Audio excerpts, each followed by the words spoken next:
Hi, everybody. Dan McTeague, President, Canadians for Affordable Energy. You know the work that we've been doing. We've been sort of predicting where our economy would wind up, especially after EV mandates, carbon taxes, emissions caps.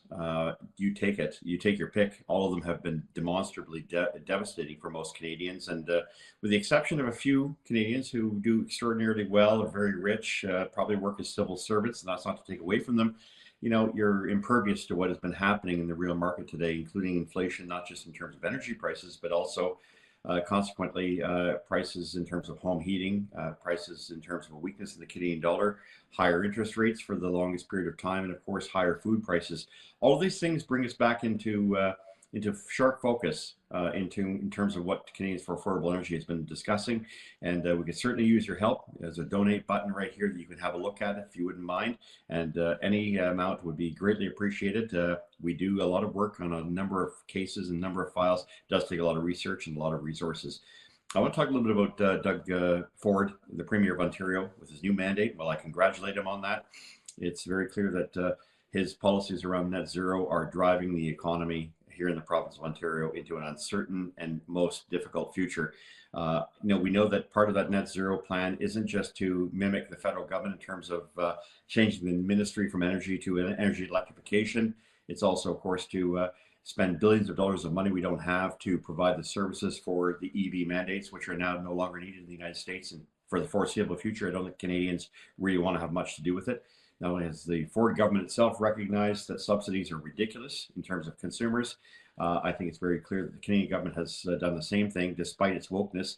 We are quickly and rather dramatically heading towards a point where we won't be able to afford these frivolities based on the idea that somehow we can pretend there's going to be a new world. The threat that Donald Trump has presented isn't just in terms of tariffs, it's also the future of the automotive industry, which is the driving force of the Ontario economy, like it or not. It's for that reason that I think it's important that we get a better understanding from Doug Ford why he insists on maintaining a failed policy that hasn't just failed around the world in terms of Europe, in terms of the United States, but also here in Canada. Not only have battery companies gone bankrupt, we know that there's a move away from the investments in those areas. And let's be honest, Doug Ford has worked very hard with the federal Trudeau Liberals. They're now in disarray. It looks like Mark Carney, who's come to power, and I'll talk about that a little later, with no mandate whatsoever, except for a handful of Liberals, and not even the Liberals that were signed up. It looks like that's where Mr. Ford wants to head. He's already demonstrated his inability to understand the full implications of the energy that he sells to the United States, which is surplus energy, green energy, which costs about 40 cents a kilowatt hour. That's double what you and I pay.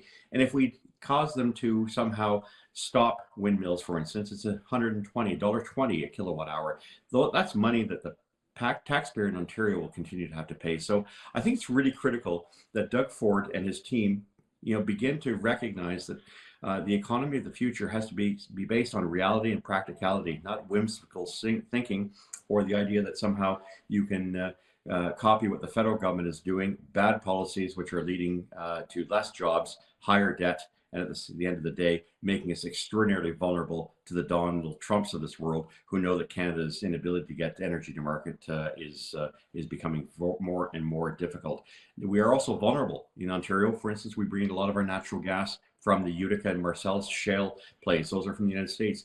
We also know there's a continued, imbroglio and dilemma over Line 5, which brings in all of our oil into Ontario, some of it to Quebec, most of it to Quebec. In fact, there are 6 refineries, all of our refineries in Eastern Canada, except for the St. John's, Newfoundland, St. John's, New Brunswick plant, which run off of the Line 5 oil pipeline, which runs across Wisconsin, then Michigan, and then, of course, into Ontario. And without that, you have no aviation fuel, you have no diesel, you have no propane, and yes, you have no gasoline. So I think rather than playing with fire and trying to taunt a bully, as Mr.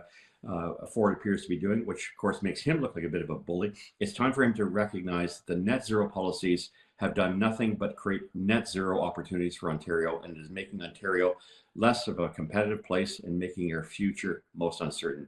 That's it for this week. It's time for Doug Ford to change his views on net zero. If he doesn't do that, well, you're going to have 4 years of very difficult times ahead. More importantly, that'll complement what the federal government has been doing, that's to drive the Canadian economy and the future of our country into the ground. Neither of them should be allowed to do that. We need to stand up and press Doug Ford to change his mind and once again return to the art of providing practical politics as opposed to illusions which cost us too much in the end.